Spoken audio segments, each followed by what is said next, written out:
This is Dr. Robert Chisholm and his teaching on Isaiah's servant songs.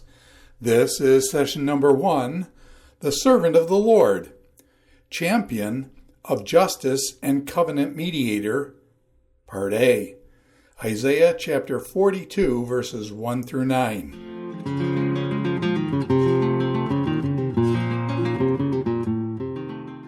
Welcome to our study of Isaiah's servant songs. We're going to have 4 lectures on these songs.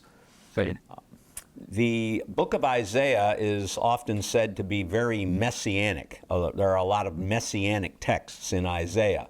We think of Isaiah 7:14 and many others, and the so-called servant songs, which occur in Isaiah 42, 49, 50, and then 52, 53, are definitely messianic in my way of looking at things. But before we dive into these songs, we can't just isolate them from their context and dive into them. We need to orient ourselves to what is going on in this section of Isaiah and how the first song in particular fits in its context, because that lays the foundation for how to understand the others.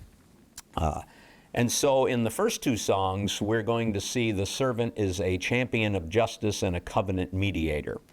But before we do that, let's talk about Isaiah 40 through 66. You probably have heard that chapters 1 through 39 go with the prophet Isaiah, who lived around 700 BC and the years before that. And then 40 through 66 is not written by the prophet Isaiah, but rather by a so-called Deutero-Isaiah. Actually, a scholar by the name of Bernard Doom came along and he said, no, there were 3 Isaiahs. There's the original Isaiah, there's second Isaiah, Deutero-Isaiah, who wrote 40 through 55, and then Trito, or third Isaiah, wrote 56 through 66. So 1 through 39, for the most part, comes from the pre-exilic period when Isaiah lived, although, if you look at this carefully, many, many parts of chapters 1 through 39 are attributed to later authors. In the higher critical consensus, they don't buy that Isaiah wrote all of that. And then 40 through 55 comes from the time of the exile, and then 56 through 66, some would say, those who believe in a third Isaiah, that actually that material is post-exilic and comes from the period where some had gone back to the land, some were still in exile. Well, my position is that the prophet Isaiah, the 8th century prophet Isaiah, wrote the entire book. That's a minority view. I do make allowances for inspired additions here and there, but not on the mass scale that some do. And so that's not our topic for today, and I don't want to pursue that much further. But my understanding of Isaiah 40 through 66 is that Isaiah had prophesied the exile. If you go to chapters 36 through 39, we have the Assyrian crisis in 36 and 37, where the Lord miraculously delivers Jerusalem from the Assyrian army that is outside its walls.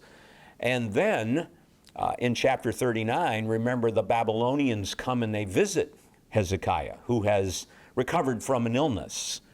He's gotten a new lease on life from the Lord. The Lord told him he was going to die, but instead he gets an extension of his life, and that's kind of what's happened to Judah. They've gotten a new lease on life. The Lord has spared them from the Assyrians. But Hezekiah is kind of whining and dining the Babylonians, the Chaldeans, and showing off his wealth, and the prophet comes to him and says, "What are you doing? You're acting like the typical king. Don't you realize that a day will come when these Babylonians will destroy this city and they'll haul away all of this stuff that you're showing to them?" And so the exile is predicted at that point. And so I think what the Lord does with Isaiah, he works in the prophet's mind, and it's very rhetorical. And what he does, he projects himself into the future. And he speaks to the future generation that's going to be in exile as if he's there. And some scholars would argue that there are still hints and indications of an 8th century setting in chapters 40 through 55. But for the most part, I think in 40 through 55, the assumption is that the exile's already taken place. And what is being promised is deliverance from exile, whereas in 1 through 39, the exile hasn't occurred yet. It's being predicted. It hasn't occurred. But in 40 through 55, and extend that into 56 through 66, it's already happened. And so you can see why they would propose that there was an inspired anonymous prophet who wrote in the spirit of Isaiah who added this material. But we won't get into all the arguments pro and con. So I'm going to refer to Isaiah is saying, because I think Isaiah is speaking to this future generation. It's like a grandfather writing a letter to his little granddaughter. He's very aged and he knows he's not going to be around when she grows up and gets married. He's just not going to make it that far. And so he writes a letter to be opened on your wedding day, filled with all kinds of wisdom because he's lived life and he knows the kinds of issues that she may be facing. That's kind of what I see going on in Isaiah. So that's kind of the general orientation that I have.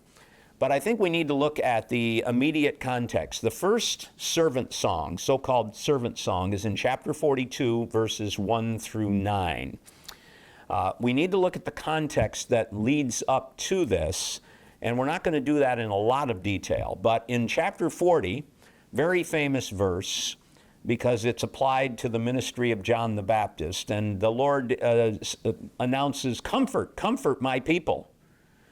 The Lord brings a message of comfort, and this section of Isaiah is very positive. There's a lot of salvation announcements and oracles, and a very positive section. And so it's a time for comfort because the city has suffered. The Babylonians destroyed the city, the people went into exile, and Zion is personified as a woman, and her children have all left her, but they're going to come back. And so the message in chapter 40, verses 1 through 11, is they need to prepare the way for the Lord's return. And that's not just metaphor, build him a nice highway or something like that, like they did for kings sometimes in the ancient Near East. It's moral preparation, and that's why it can be applied to the ministry of John the Baptist, because sadly, the people had not come back. Even by the time of John, hundreds of years later, they had not really come back to the Lord and prepared themselves morally for the kingdom that he's offering. And so their message is one of comfort, prepare the way for the Lord who is returning. And then in verses 12 through 31 of Isaiah 40, the prophet explains, and the Lord is speaking in some of that section, the Lord is making sure they understand that he has not abandoned them because they're in exile. And so they might be thinking, well, God has given up on us. And the Lord makes it clear, no, I haven't. I intend to fulfill my promises to the patriarchs, and I am going to restore the land.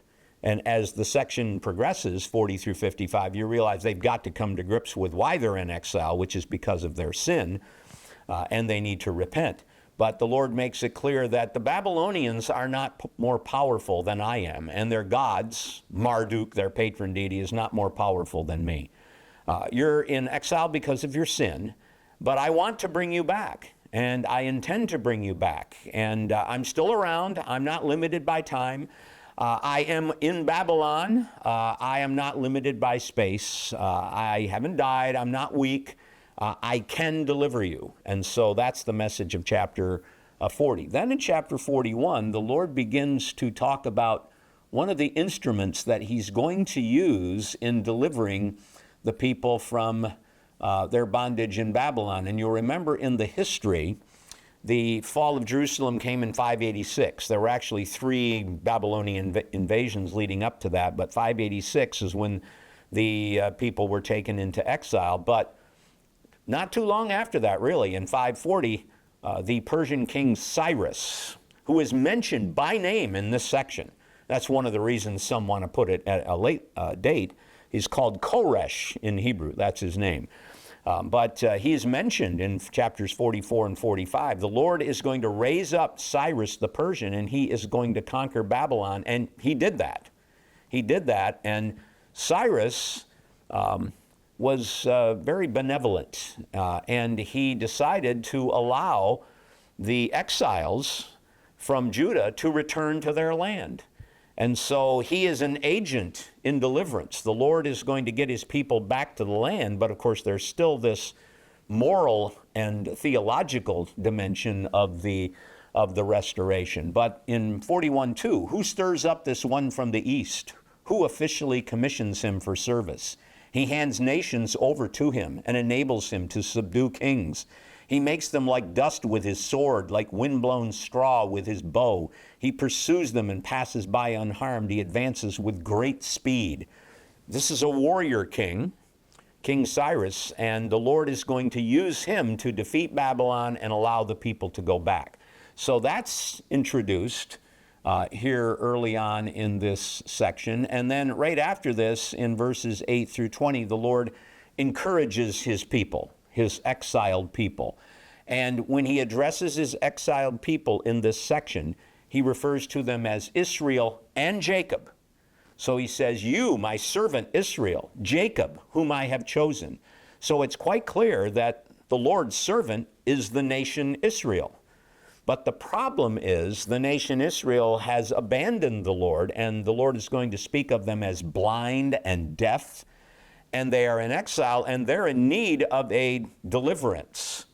So that's important to remember, and keep that in mind, because when we talk about the identity of the servant in chapter 42, we need to realize that Israel has been identified as the servant. So some will argue you've got to consistently understand the servant of the Lord in this section as Israel.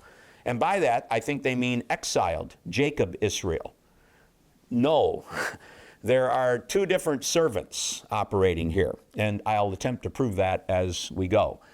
Then in chapter 41, verse 21, the Lord talks about this instrument of deliverance again.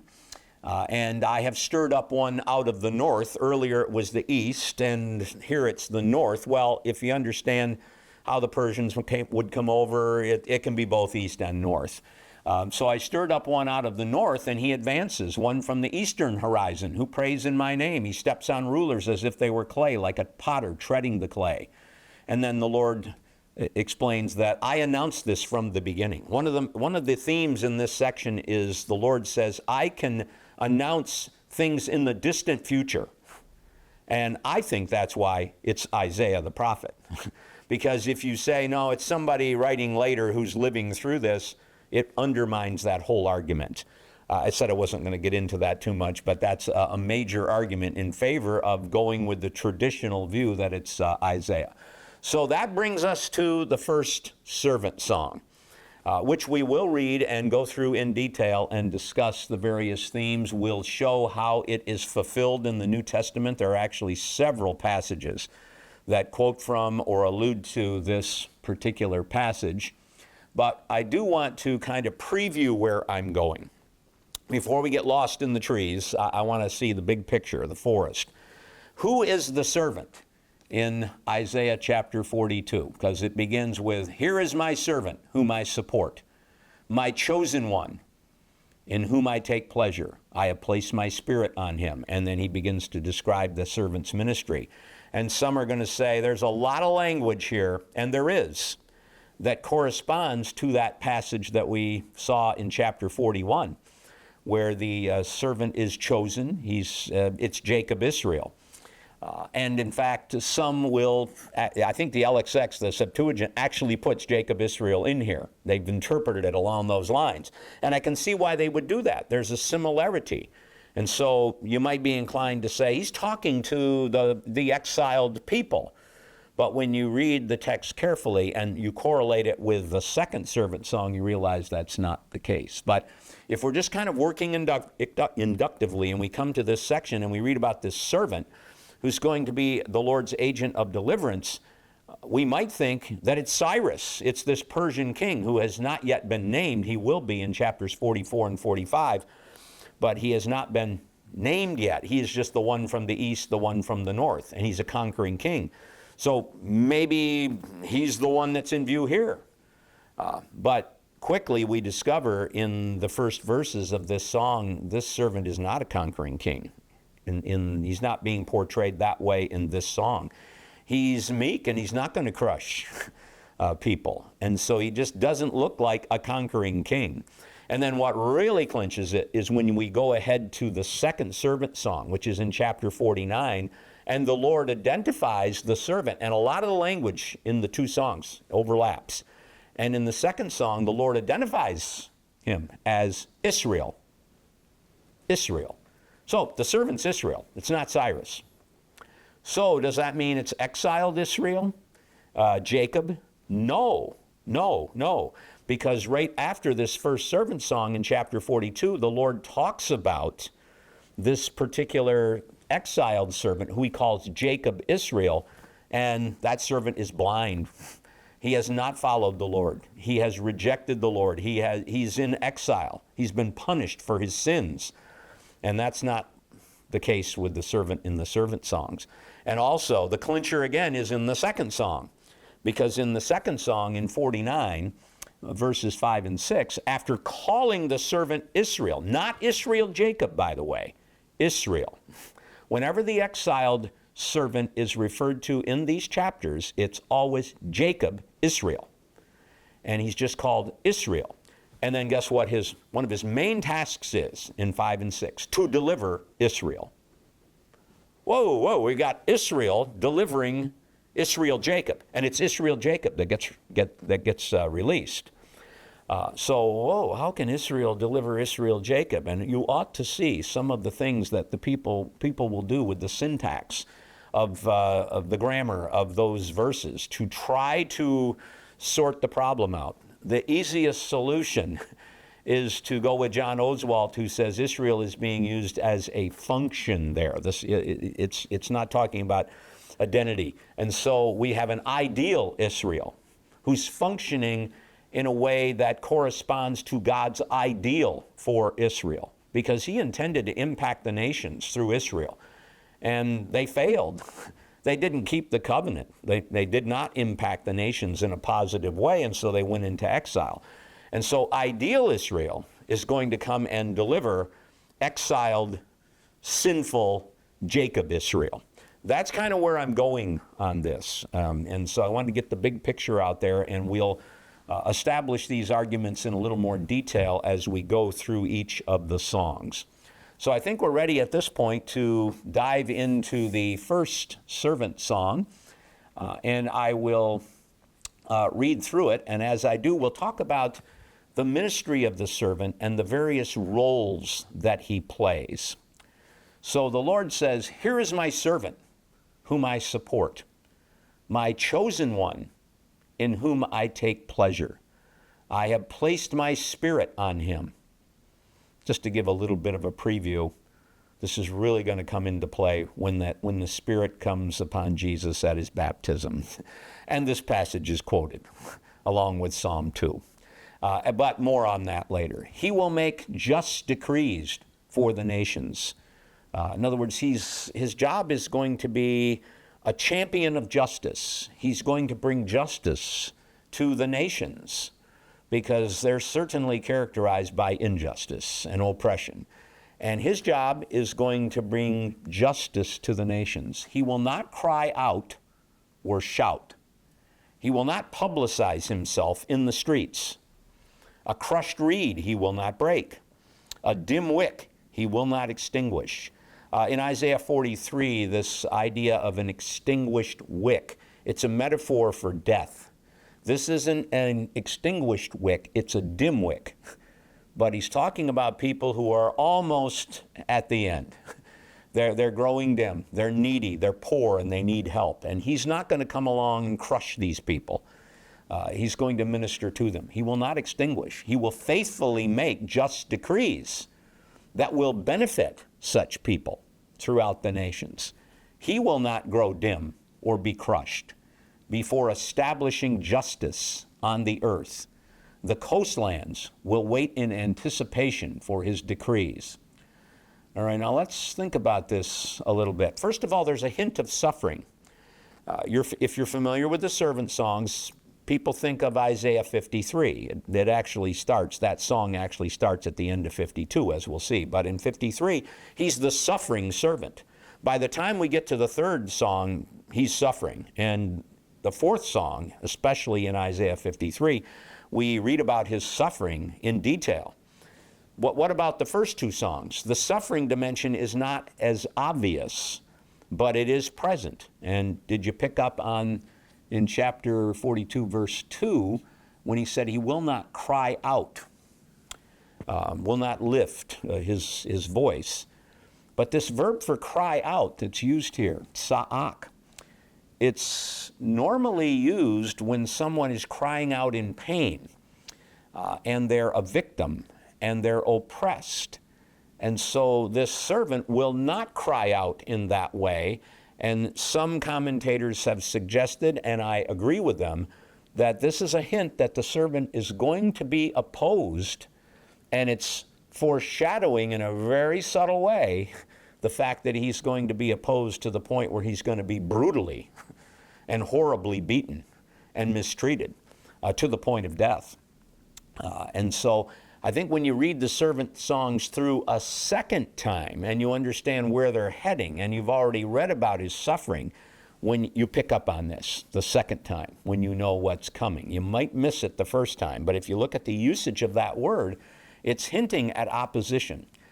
In verse 4, it says, he will not grow dim or be crushed before establishing justice on the earth. Why would he grow dim? Why would he be crushed? Why would there be a threat of that? If there's opposition that brings him to the place where he suffers, then this could be a hint of that as well. So Hebrew will often do this. They'll introduce themes in very subtle ways, and those themes get developed further as you go along in the literature. But the main thing we see here, even though, yes, there are hints of opposition, he's going to be a champion of justice. He's going to bring justice to the nations. And we have royal psalms, psalms that are about the king, often referring in their original context to David, but they're often understood as messianic because there is an ideal. There's an ideal of the royal office that's presented in these psalms that the historical kings didn't fully live up to. And so we understand that it's the ultimate son of David, the Messiah, capital M. David was a Messiah. He was an anointed one. The ultimate anointed one, capital A, is going to fulfill this ideal. It's going to become reality in his kingdom when he rules, and the Davidic promises are fully realized. So I'm going to take you to a couple of these royal psalms and just read a few verses to show you that there is correlation between these royal psalms and this passage, because I'm going to argue that the first and second servant songs clearly picture the coming servant as a king. These kings are responsible for justice in the ancient Near East. So let's go to Psalm 45, which is one of these royal psalms. And let me punch it in here on my computer. I've got to switch over. Yes.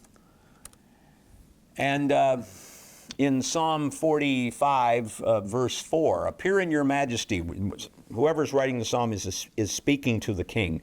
Appear in your majesty and be victorious. Ride forth for the sake of what is right on behalf of justice. Then your right hand will accomplish mighty acts. And then it talks about the king as a mighty warrior. And it addresses, I think, the king as if he were God. That's not because the psalmist is deifying the king, although we could say it's kind of foreshadowing the God-man, but not here. This is poetry, and the king is God's representative on earth. He is carrying out God's will. Psalm 18 talks about God empowering the king, teaching him how to use weapons, giving him his spirit, giving him the strength to carry out his task of establishing justice. Your throne, O God, is permanent. The scepter of your kingdom is a scepter of justice. You love justice and hate evil. For this reason, God, your God, see, the king's being addressed. God, your God, has anointed you with the oil of joy, elevating you above your companions. And so this is the royal ideal. No one in ancient Israel fulfilled this ideal perfectly, but this is the royal ideal which Jesus will fulfill. But the point here is, notice how justice is clearly associated with the king, because the king is responsible for bringing justice. And we can go to Psalm 72 as well, which was either written by or for Solomon, we are told in the heading, David's successor. "O God, grant the king the ability to make just decisions." Solomon himself prayed for this. "Grant the king's son the ability to make fair decisions. Then he will judge your people fairly and your oppressed ones equitably. The mountains will bring news of peace to the people, and the hills will announce justice. He will defend the oppressed from the people. He will deliver the children of the poor and crush the oppressor." This is what the king's supposed to do. And by the way, it's not limited to Israel. You see it throughout the ancient Near East.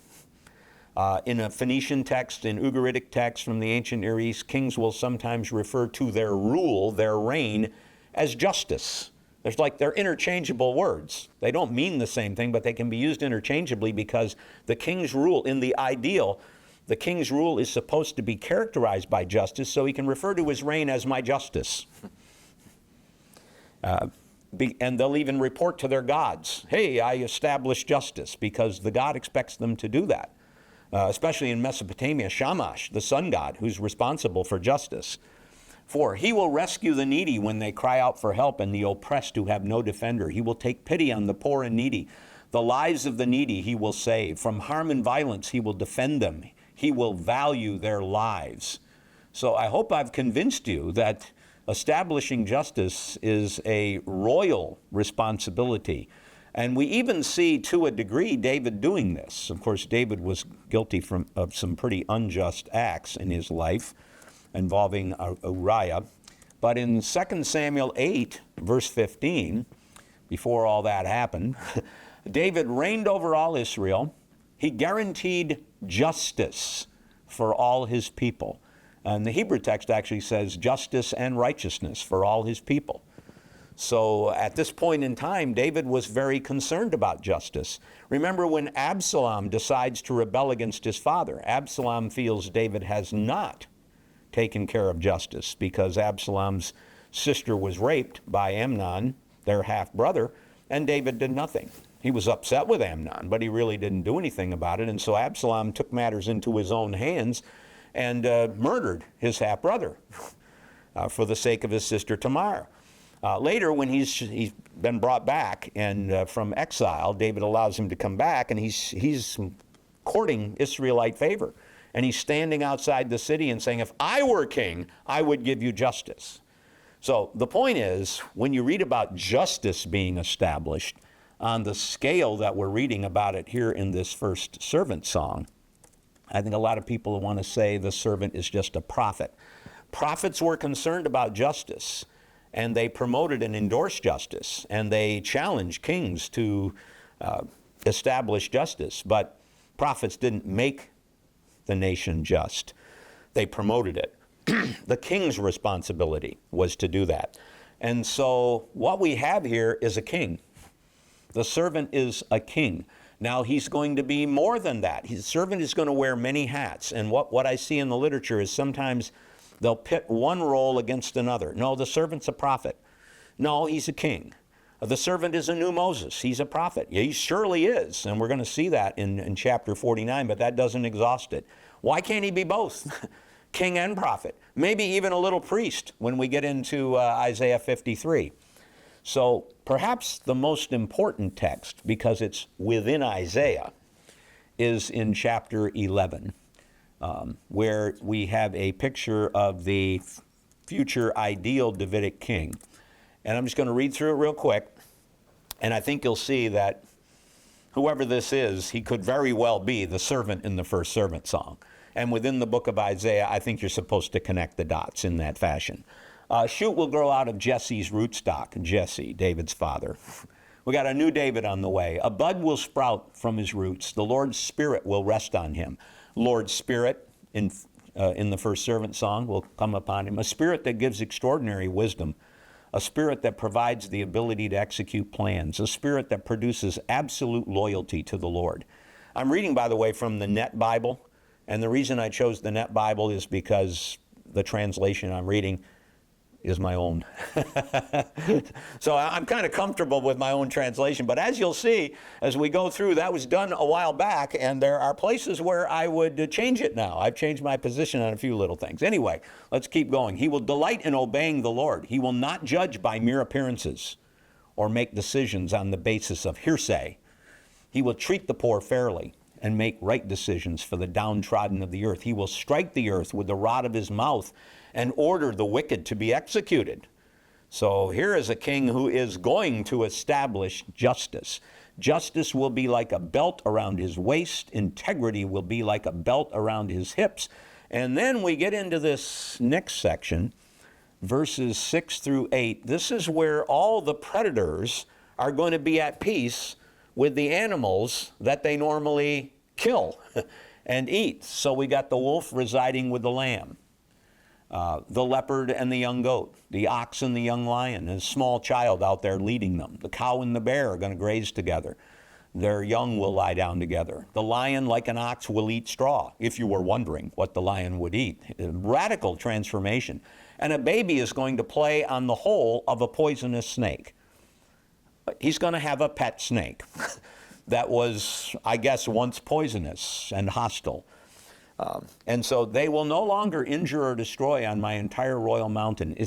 For there will be universal submission to the Lord's sovereignty, just as the waters completely cover the sea.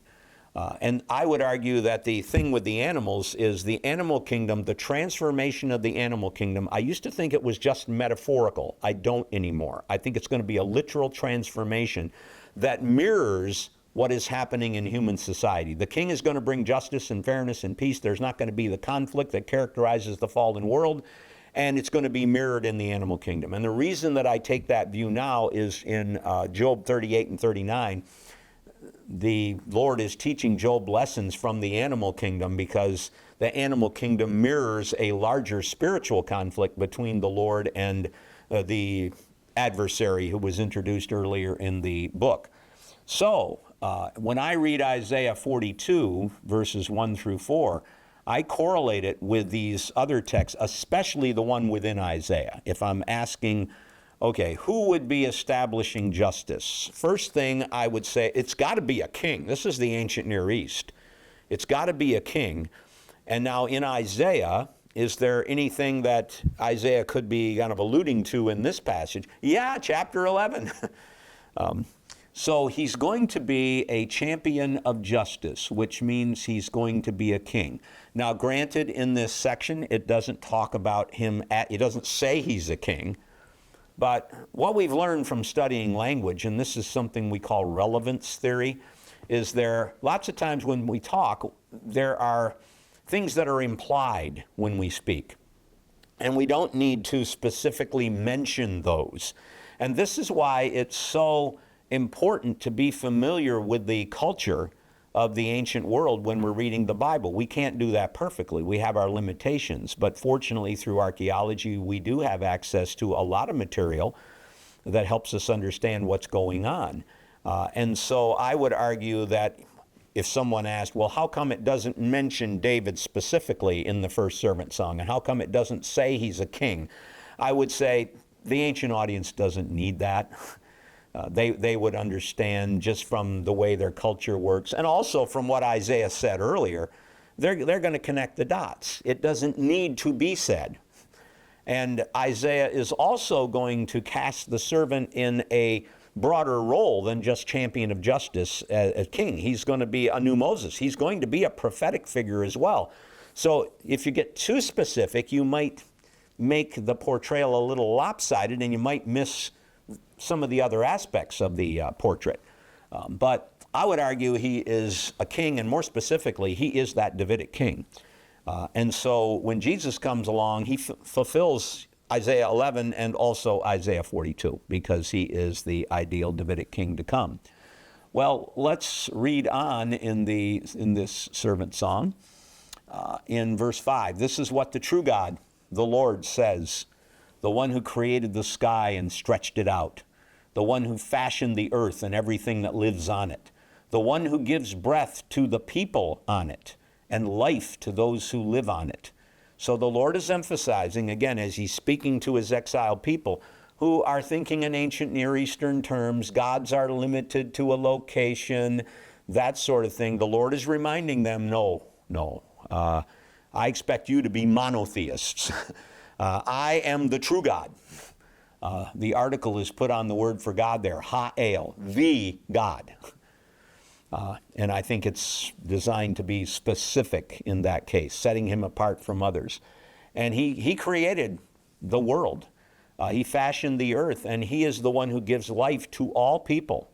And so when we talk about the Lord through his servant establishing justice among all the nations, he has the authority to do it because he created all the nations and he created the world, and he has the authority to do it, and he's reminding them of that fact. And then he says to the servant, I, the Lord, officially commission you. Literally, I call you in righteousness, which I think is indicating I call you for the purpose of righteousness and justice. I take hold of your hand, I protect you, and make you, I've translated it, covenant mediator for people and a light to the nations. Literally, it's just a covenant. I will make you a covenant for the people.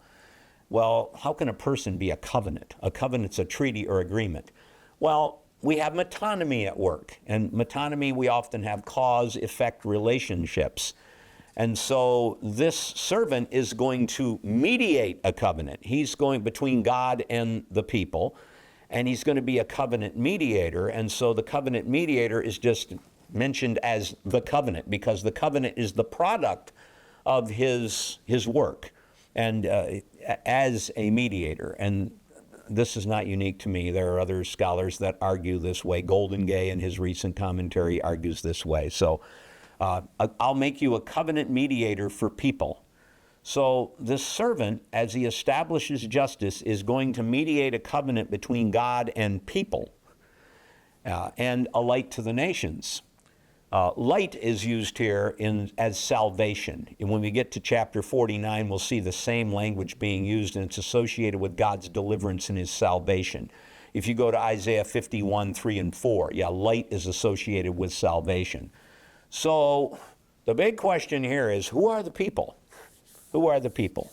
And I've changed my position on this. And if you read the commentaries, you'll see that there's a division. So if we just look at the immediate context of this song, people is Brid Am, covenant of the people, which I think means covenant with the people, covenant mediator for the people, covenant with the people. That word was just used in verse 5, and it was used for all humanity.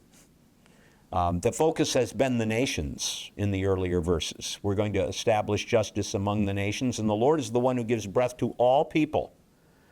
So my first inclination is to say, well, if it gets repeated here in verse 6, it could well be all the people in the nations.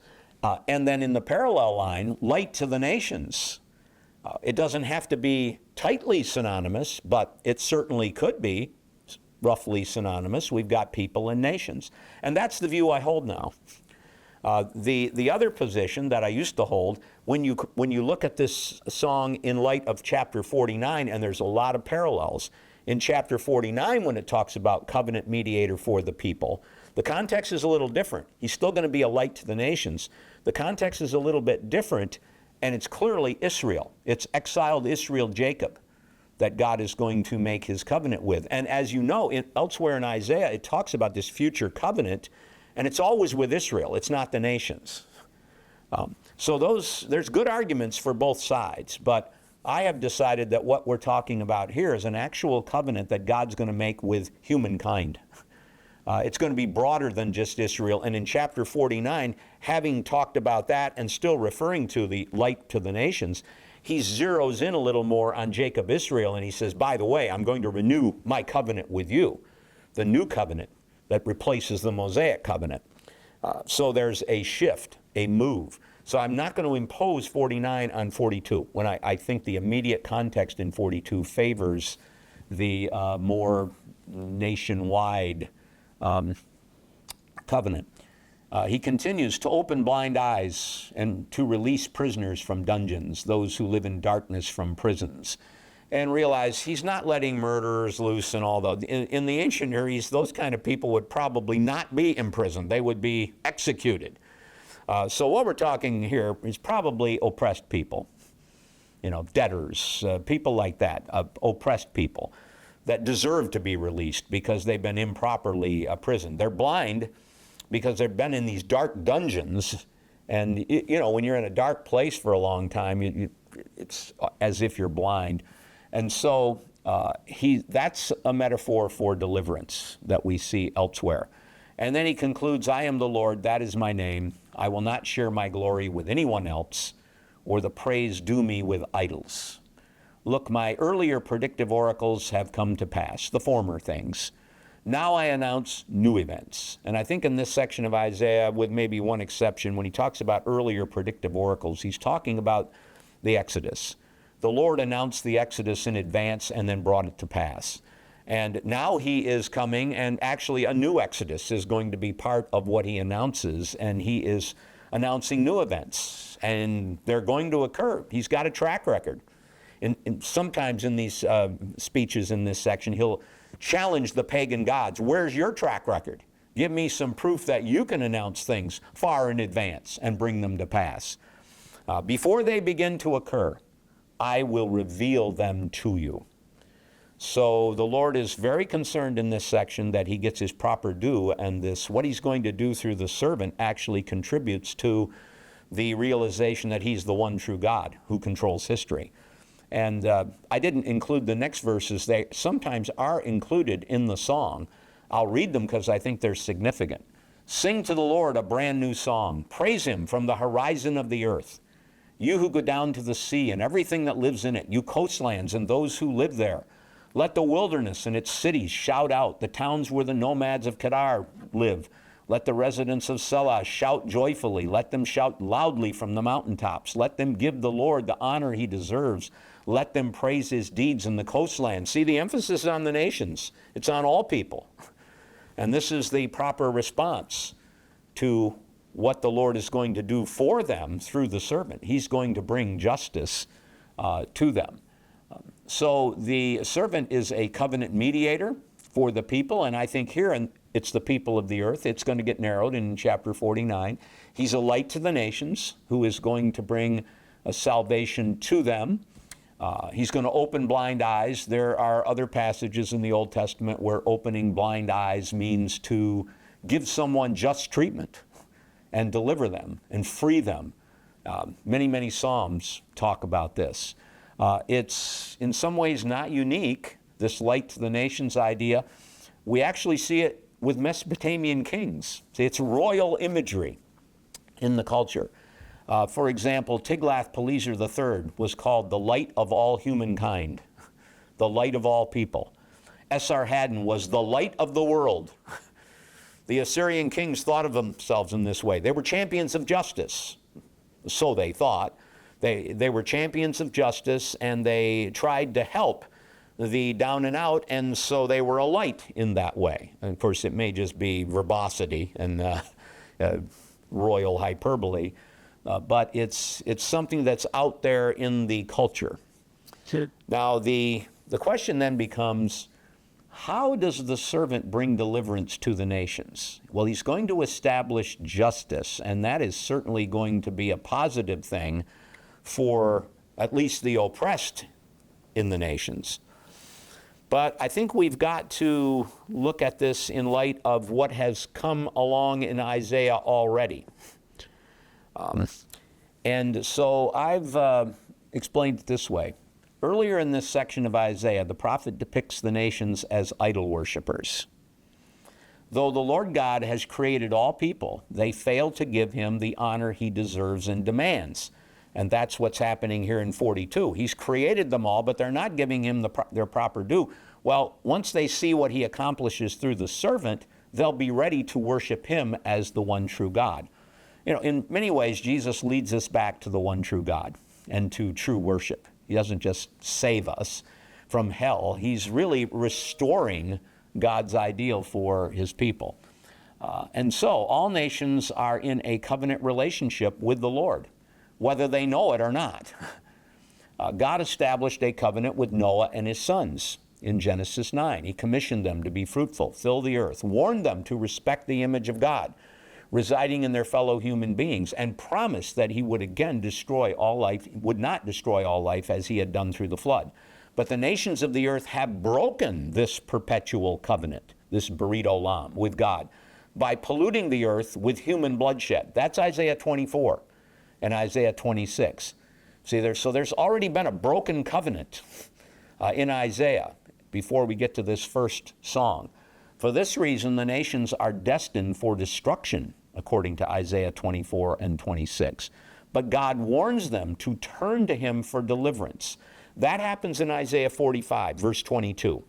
The Lord calls upon the nations to return to him, to look to him for deliverance before the day of judgment, when all of God's enemies will bow before him in defeat. That's in chapter 45. Those who humbly accept God's mercy will participate in his kingdom of peace and justice. And that is depicted in Isaiah 2. The nations will beat their swords into plowshares, their spears into pruning hooks, and there will be peace. They will come to Jerusalem and ask the king to mediate their differences. They will recognize him as their covenant Lord, as their king.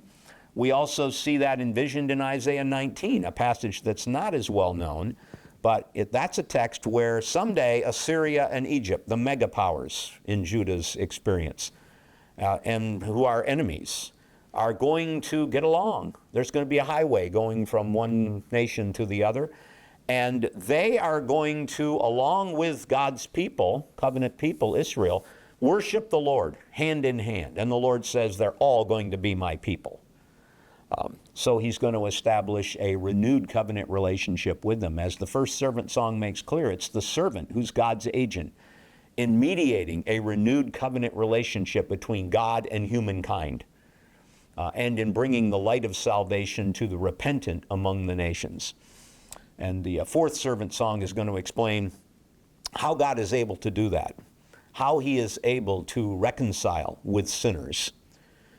But we'll save that for a little bit later.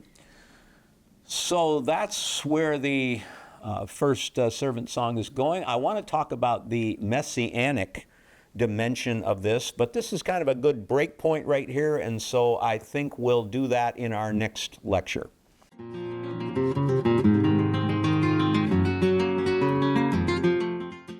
This is Dr. Robert Chisholm and his teaching on Isaiah's servant songs. This is session number 1, The Servant of the Lord, Champion of Justice and Covenant Mediator, Part A, Isaiah chapter 42, verses 1 through 9.